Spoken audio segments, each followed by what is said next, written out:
But that's how it worked. Like the Illuminati and all that stuff, like, and selling your soul, and you supposed to keep it a secret in a secret society. That's really the secret. I know I've been trying to fight for my rights and my royalties for a long time, but every lawyer that I ever had a meeting with or took a meeting with will start the process, and then they'll just disappear. Everybody's scared to go up against Gucci and that machine. Yo, it's getting wild out here for Gucci because Bre-z just came out swinging. She straight up said that the dude we call Gucci Mane today ain't even the same dude she dated back in the day, and she got the receipts to back it up too. And this ain't just another ex talking reckless online. She's saying the real Gucci is gone, and the one we see now is a replacement. So the question that everyone's asking right now, is Bre-z just bitter, or is hip-hop covering up one of the biggest cloning conspiracies ever?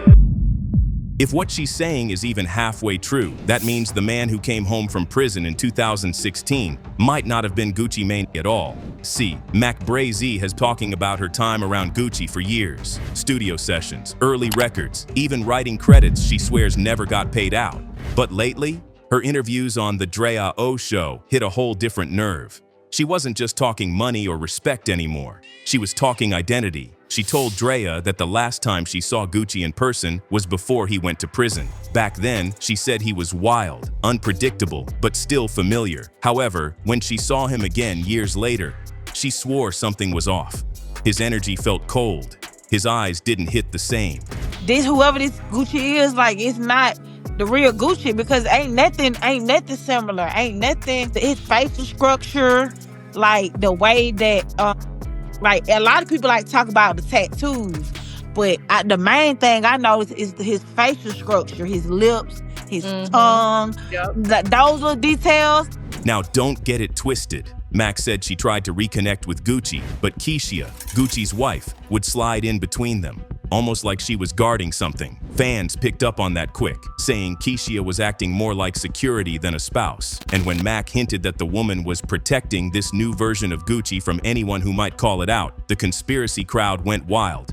Bre-z even said she could feel that the original Gucci never made it out of that prison cell, and what we see now is just someone wearing the brand. Of course, mainstream outlets brushed her off, called it jealousy, old drama, just an ex talking crazy. But at the same time, entertainment sites couldn't ignore how calm she sounded. She wasn't screaming for attention. She was speaking like someone who'd been sitting on a secret for years. And that's why the internet listened this time. Because when Bre-z talked about industry control, missing credit, and people being replaced to keep the business running, it didn't sound like gossip. It sounded like testimony. Now, there's more to the relationship that Gucci and Bre-z had. Their ties run a bit deeper than just past lovers, and there's a reason she's clapping back right now. Back in the early days, Breezy wasn't just around Gucci for the vibes. She was working. Bre was writing hooks, laying reference tracks, helping shape that gritty sound that built his name in Atlanta. They had history, studio sessions that ran till sunrise, and a personal relationship that blurred into business. She was part of the machine that helped make Gucci Mane the brand. But according to her, the moment he blew up, everything changed. The money and the fame changed Gucci. Breezy opened up about unpaid writing credits and missing royalties. Some of the songs that she helped create pulled in checks she never saw. And this wasn't a one-off mistake, but a pattern. Gucci was getting that bag, but she ain't been getting her cut. And the worst part is, she tried to fight for her share, but with little to no success. Breezy got lawyered up, but it all felt like meetings went nowhere. Papers started vanishing, and calls stopped being returned. She hit a wall, and it felt like she was fighting a system that wanted her quiet. And that's just one of the reasons she's speaking up. Now, let's not forget, Breezy and Gucci had a toxic relationship that became violent too. We saw the abuse from back in the day. She's not just a woman who's owed money, but someone who was traumatized and erased in the process. All that history gives weight to why she's speaking now. When she looks at the man calling himself Gucci Mane today and says, that ain't him, she's not just comparing faces. She's saying the soul she once knew isn't there. So when she came out swinging at Gucci, it hit different.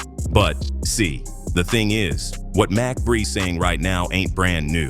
The idea that Gucci Mane might have been replaced after prison has been circling the internet since the day he walked out back in 2016. Folks online swore the man smiling in those fresh out photos wasn't the same trap legend who went in.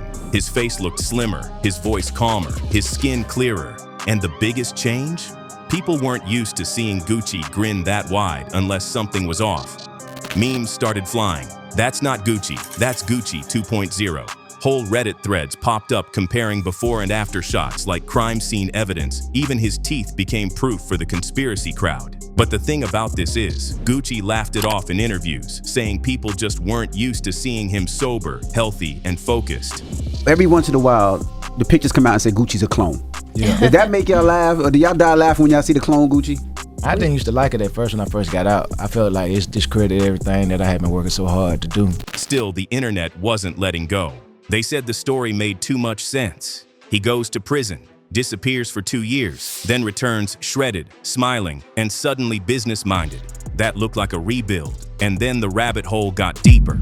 A theory started floating around that the clone wasn't just about Gucci, that he might actually be working with the feds. People pointed out how nearly every artist under his 1017 label somehow ended up in trouble. Every artist Gucci signs ends up doing time, or they get listed off. Rallo, Pooh Shiesty, Fugiano, OJ Da Juiceman, even Big Scar before his tragic passing. Some joked that signing to 1017 means you're doing 10 to 17 years. Others went darker, claiming the clone version of Gucci was being used to clean up the streets for somebody higher up. Of course, there's zero verified proof of any of this, but the mystery keeps feeding itself. And now that Bre-z bringing it all back, saying she doesn't recognize the man on stage today, people are connecting dots again. If what she's saying lines up with what fans have been whispering for years, maybe this clone rumor isn't just a meme anymore. Maybe it's a warning. Now, let's talk about Keyshia, because she's a big part of this too. You can't help that there's one major constant is Gucci's life since he got out of the joint. Keyshia Ka'oir. She wasn't just standing by him, smiling for cameras. She was running the empire. From day one of his comeback, Keyshia was handling everything. His interviews, his brand deals, even what went on his socials. Whenever Gucci popped up online, fans started realizing it was Keyshia posting, not him.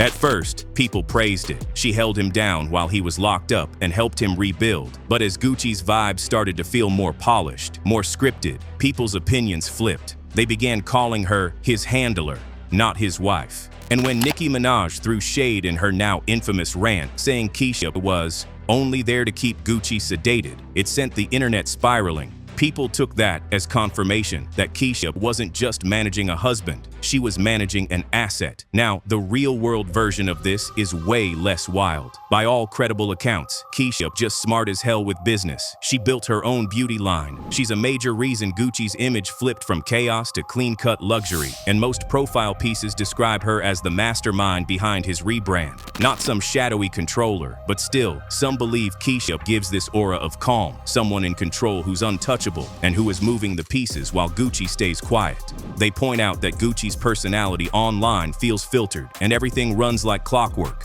Family photos, brand launches, perfectly curated captions. Whether she's just a boss, businesswoman, or something deeper, one thing's for sure. Keyshia Ka'oir has full command of the Gucci main brand. Every deal, every post, every red carpet moment runs through her hands first. But to really understand why people think Gucci got swapped out in the first place, we gotta rewind. Back to the moment everything started falling apart. Before the clean-cut suits, the abs, and the rebrand, there was a different Gucci. The one who broke the internet before that was even a thing. It was 2013, and Gucci Mane went on one of the wildest Twitter meltdowns hip-hop had ever seen. No warning, no filter, just pure chaos. One by one, he started airing out the entire industry. Nicki Minaj, Waka Flocka, Birdman, T.I., Drake, Angela Yee, French Montana, even his own people in Brick Squad. Nobody was safe. He accused folks of betrayal, fake friendships, and wild behind-the-scenes stories that had fans' jaws on the floor. It was the kind of outburst that made you double-check if his account was hacked, but that was really him. And when it was over, it left Gucci looking isolated, angry, and spiraling. It wasn't just drama, it was a public meltdown happening in real time. Not long after that, the arrests started piling up. Police in Atlanta said they found him acting erratic in traffic, threatening people. And when they moved in, he allegedly fought back. They found a gun and controlled substances on him. He already had a history with the law, but this time, it hit different. Fans could feel he was burning out. That arrest became the start of his prison chapter, the one that was supposed to teach him a lesson. But to a lot of people watching, that was the moment he disappeared.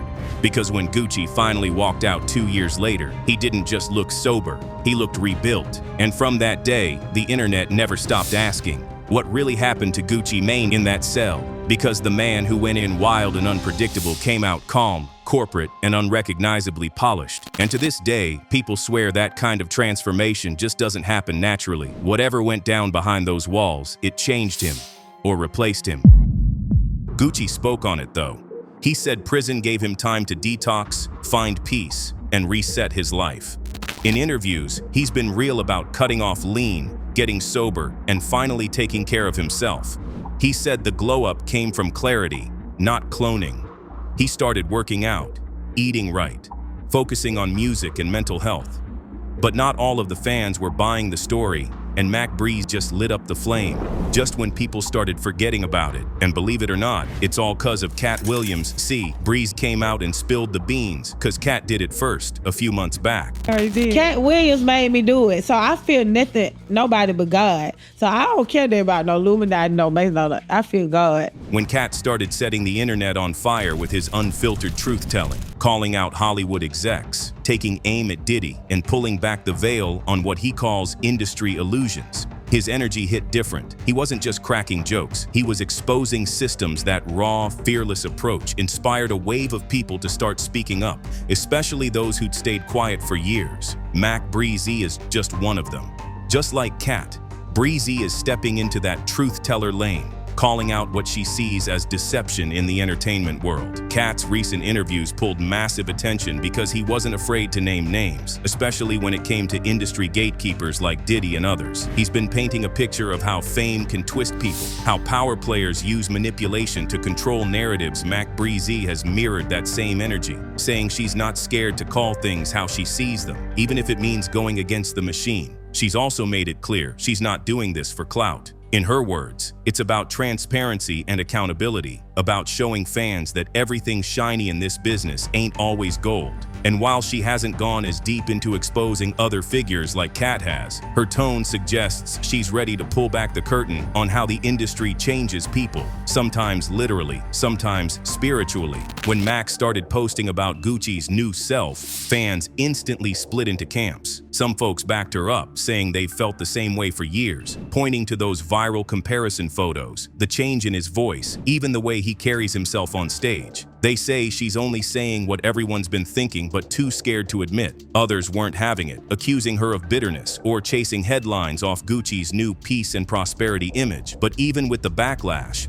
Bre-z didn't back down. She doubled down, saying she's inspired by people like Katt Williams, who don't flinch when the truth makes others uncomfortable. She's framing herself as part of a bigger movement, artists and insiders who refuse to stay silent about what really happens behind the scenes. And in that sense, her message goes beyond Gucci. It touches on how fame, money, and power can reshape someone until even the people who once knew them barely recognize them anymore. Her words hit a nerve because they bridge two cultural conversations happening at once, one about celebrity transformations and another about the entertainment industry's darker undercurrents. And now, her name's getting tossed into the same mix as Katt Williams and all the others, bringing hidden truths to the forefront.